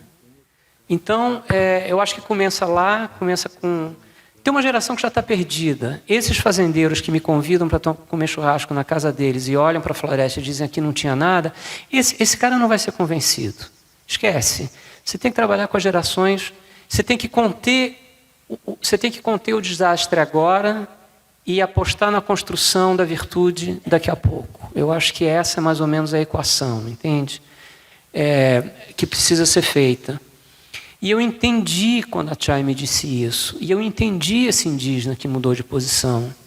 Porque eu, e eu acho que muita gente aqui, a gente está do lado dos vencedores, nascemos lá e lá estamos, entende? O que significa você ter nascido do lado do perdedor e ser massacrado com a ideia de que você é o perdedor, que as ideias que você defende são as ideias que perdem, que o teu conhecimento, a tua visão de mundo é pobre, né? É massacrante isso. E chega uma hora que você não aguenta e que você, muda. E na hora que você muda, você adere, né? Então, é um trabalho, não é uma questão apenas econômica. Até porque uma das coisas que a gente aprende no Pará é que onde foi desmatado não tem nada mais. É um deserto. Você anda meia hora, 40 minutos de carro pela 163, indo para Itaituba, que é um dos piores lugares do planeta. É realmente uma tragédia, Itaituba, né? E você, do lado direito, você tem uma floresta nacional, na sua exuberância, e à esquerda você não tem nada. Você não vê um boi, você vê uma instalação agrícola caída no chão, um curral que já não está mais em pé, um comedouro que já não tem mais o teto, uma sensação de desistência, porque o lugar fracassou, porque quando você tira a floresta não sobra mais nada, o solo é pobre e Miau vira um deserto, entende? Então, economicamente, eu acho que está claro que você tem um ganho, é o boom colapso, né? Você tem um ganho momentâneo e depois você produz a miséria para trás. Então, do ponto de vista econômico, você talvez até consiga inverter a lógica, mas eu entendi que tem um problema que é mais fundo, que é um problema de cosmovisão mesmo, é um problema cultural, que é como a maneira a pessoa se vê no mundo, ela se vê no mundo do boi. E eu não estou falando do boi, especificamente do boi, mas do que significa ser do mundo do boi, entendeu? Você vai na casa desses caras, o que está tocando é o sertanejo, celebrando essa vida, né? Dizendo que esse é o índice de sucesso. É aí que você vence. Então precisa ter o contramovimento, entende? Que nós brasileiros não fizemos. Eu acho que essa ideia de uma campanha extensa de artistas que se embrenham a Amazônia dentro com a missão de produzir material simbólico sobre a região, e de indígenas que vêm para cá, e artistas ribeirinhos, etc. e tal. E esse processo, curiosamente, está acontecendo por questões hoje em dia identitárias. Como você tem uma emergência muito grande dos grupos identitários marginalizados na história do Brasil e que ganham valor simbólico hoje, por exemplo, no mercado das artes plásticas, o que me dizem é que o que vende mesmo é artista negro e artista indígena. Está todo mundo querendo ser chique e ter uma dessas coisas em casa. E algumas são extraordinárias, mas nem sempre estão sendo compradas por essa razão. É porque você quer se posicionar como alguém progressista, bacana, agora tem... Então, a valorização da arte negra e da arte indígena hoje em dia, no Brasil, é muito grande. O Esbel se mata por causa disso, né? O Jader Esbel, porque ele não resiste à pressão do mercado. Subitamente, ele é alguém demandado em Paris, em Veneza, em Nova York, com todas as pressões econômicas que vêm junto com essa visibilidade e a necessidade de não deixar de ser quem ele é. Então, você subitamente você não está mais aqui, mas você também sabe que não é de lá, entende? Então, você fica no exílio de você mesmo. E esse processo é muito violento também. O processo do mercado que escolhe determinados artistas e consagra eles, né? E muito rapidamente eles já não sabem mais quem eles são e a dor psicológica disso é muito grande. Tem muita gente vivendo entre dois mundos hoje em dia. Mas, por outro lado, eu acho bom que essa arte hoje em dia seja vista e valorizada, porque eu acho que é um dos caminhos desse processo da gente entender que o que se produz lá é de uma riqueza extraordinária. Quando a Chai Suruí se apresenta na COP de Glasgow, eu fiquei deslumbrado, não apenas pela coragem dela falar e a desenvoltura com que ela fala, mas é o conjunto, sabe? É a beleza daquilo, sabe? Ela está com uma roupa de amazônida equatoriana, e aí, para falar com o nosso colega do Suriname, é uma clara afirmação de que a Amazônia não é brasileira, né? Existe a PAN, a Amazônia são 9 países, salvo engano, todos eles são Amazônia, então ela vai representando todos os indígenas da região. Ela veste uma linda roupa amazônica, ela está com a pintura de guerra suruí, ela está com um colar que não é suruí, eu não sei qual é, e um cocar deslumbrante. Aquilo é lindo.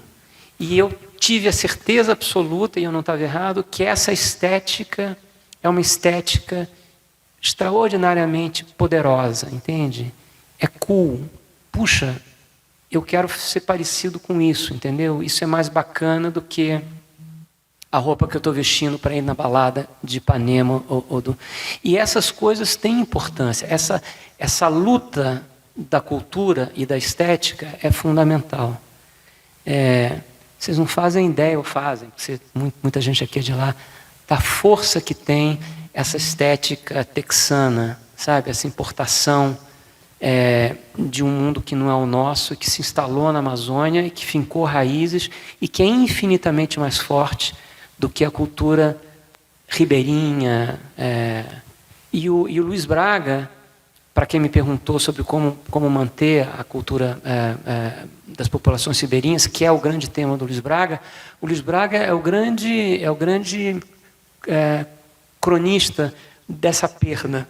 Ele diz, olha, você ia nos bares de Belém, na década de 70 ou de 80, nesses bares que atendiam a essas populações, você tinha imagens da floresta. Aquelas imagens ingênuas pintadas na parede dos bares. Não tem mais. Desapareceu. Você agora começa a ver imagem de boi, gente de chapéu, rodeio, etc. e tal, entendeu? Essa estética que celebrava a floresta começa a desaparecer. Eu acho que tem um refluxo, e eu estou falando demais, eu vou concluir, mas eu acho que eu estou respondendo um pouco ao que todo mundo me perguntou. Eu acho que tem uma outra coisa também. Eu acho que talvez tenha uma virada epistemológica ligada tanto ao trabalho extraordinário dos antropólogos e dos arqueólogos brasileiros e seus colaboradores não brasileiros, que dizem respeito a isso que eu estou falando, da descoberta dessa floresta cultural, né?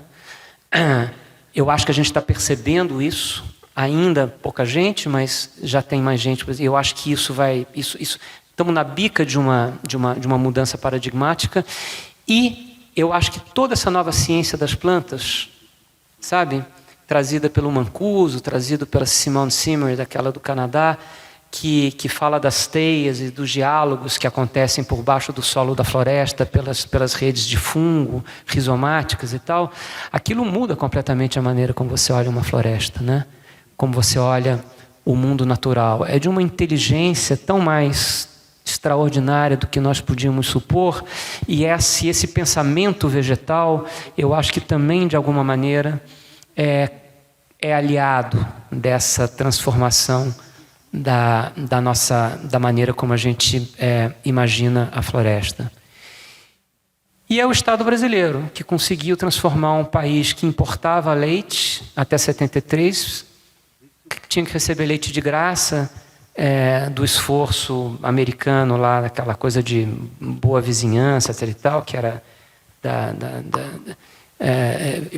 para alimentar nossas crianças na escola. E em 73 o governo americano decidiu o brasileiro decidiu que a gente deveria virar um país com segurança alimentar, e mandou uma geração de jovens agrônomos talentosos para as melhores escolas do mundo de agronomia. Eles voltaram para cá e transformaram o Brasil nesse país que a gente conhece e que está muito presente em Rondônia, e que é tudo menos a floresta. Né? O esforço brasileiro foi para substituir a floresta, né? E foi um esforço muito bem sucedido, ecologicamente desastroso, mas muito bem sucedido. Por que não fazer agora o esforço inverso? A Embrapa, todas as instituições deveriam se dedicar a entender o que é uma economia verde. A gente fica falando de bioeconomia, mas por enquanto é um significante vazio. A gente ainda não sabe direito do que se trata. E precisa de ciência, precisa de universidade, precisa de um esforço concentrado. E aí você precisa de um elemento centralizador, e é o governo que tem que fazer isso. Eu espero que esse governo saiba fazer isso.